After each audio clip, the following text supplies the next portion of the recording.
Hey guys, this is Alex with Alex's Lawnscape. We're here on a new site in October of 2022. This is a retaining wall job. We got one main wall that's being built behind an old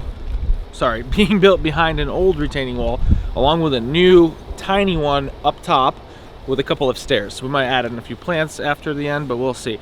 I just want to show you what a typical work site looks like and what you can expect as a customer if you hire us.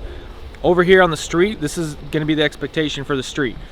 We're going to have a pile of dirt. If we can't pile stuff into your yard, or we can't put it on the driveway, which is most homes because you don't want to ruin if you have, a nice property already, it's got to go in the street.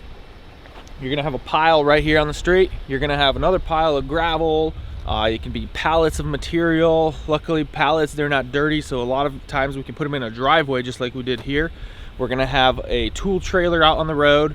Typically, we'll also have a dump trailer if the room allows for it. Especially if the property is further away from our shop space, then we got to leave it here because we can't be moving it back and forth every single day. Along with employee vehicles, they're also going to park along the street wherever they can safely. So that's the expectation. Make sure you know that going in, just so there's no surprises, but that's pretty typical and standard in the industry. Let's walk back and we'll see what the backyard looks like where we're working. Right here we have track marks of where our machine is running from the front to the backyard. The machine's a machine. We need the machine to do the work in a cost-effective manner, and it's got to be able to go through something. If you don't have a pathway, it's got to go through the grass. The turf will be torn up. That's an expectation you got to know going in. So how much turf repair we're going to do towards the end, sometimes it's difficult to gauge because we just don't know. It depends on the length of your project, whether or not it rains, things get more torn up in the mud, and then we can seed after. Seeding is always included free, but if we want to sod something, there's a bill for material and labor on sod install for track repair. So that's another expectation that you should know going in, that there's going to be turf repair on the side beyond seed. This is what it looks like. This particular job, it's very tight behind the house and where the old wall is, so we can't really run our skid steer in between.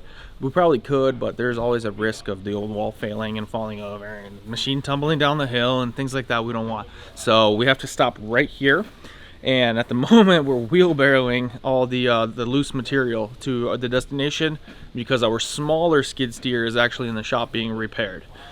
Because someone did flip it, so you don't want that to happen, all in all. But this is kind of the pathway, and you'll see the trajectory.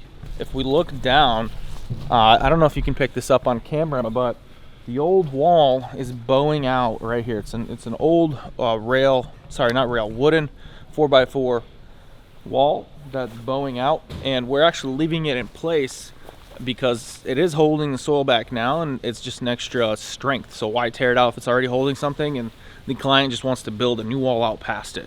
So we'll backfill in there, build it up, and it'll be double security. So this is the bottom view of the new wall going in. Again, this is a Belgard Pro 9D wall block in Timberline color. Will be also topped with a 4-inch Timberline colored cap. We're going 4 feet as of now. 4 feet high.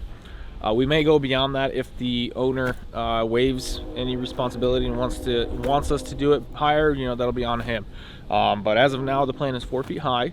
That's 6 courses of block, 1 underground and 5 up above ground. If you look down below me, you'll see 2 pipes coming out of the wall. These are the piping from the gutters above from the houses. Just a little tip. Most guys know this that are in the industry. You don't want extra gutter water, especially if you're building a wall near a home or a gutter drain or anything like that. You don't want it draining and dumping behind your wall. That's like a glutton for punishment if you do that. All that water pressure built up, especially during a storm, the bigger the storm, the worse it is. It'll build up water pressure behind that wall, and that wall's drainage system won't have enough time to keep up that water flow, and it can eventually blow out your wall. So you don't want your investment to go to a loss like that. That's why we drill through these blocks and place the piping through them. In case you haven't seen all of our older videos, and in case you're not an actual contractor, you're just a homeowner looking at this for fun, this is just a quick rundown. There's always a lot of factors that change things, so you can't, it's not just clean, cut, and dry every single time, but as a general rule, this is how it's built. You dig out 6 plus 8 inches.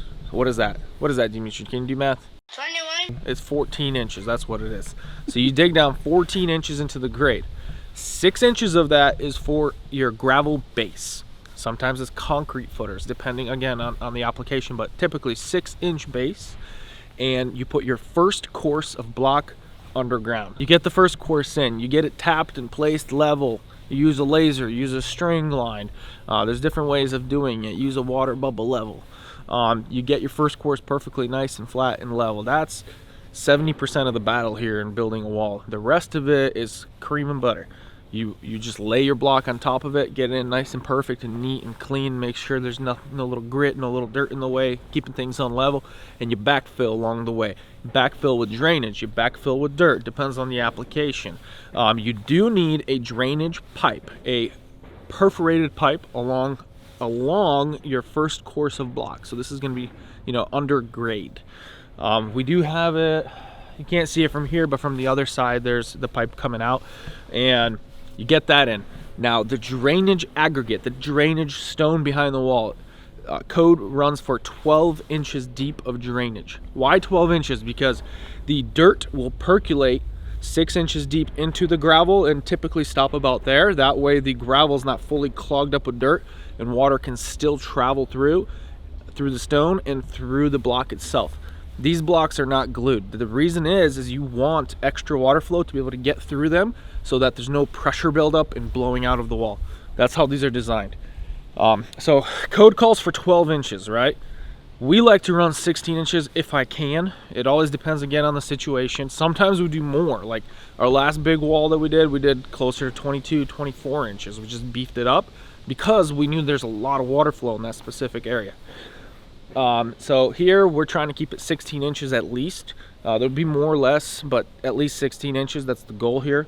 And you build that in. So if you look down, we got the gravel coming in. So 12 inches is somewhere here and 14 inches is somewhere here. And it'll get backfilled, and then you put dirt on the other side and you kind of stair step it up like this until you're at your full height. Cap it, last 3-4 inches dirt over the whole thing, and so you can grow grass or whatever it is that you want. That's typically in a nutshell how this is built, with a lot more grit, a lot more sweat, a lot more muscle.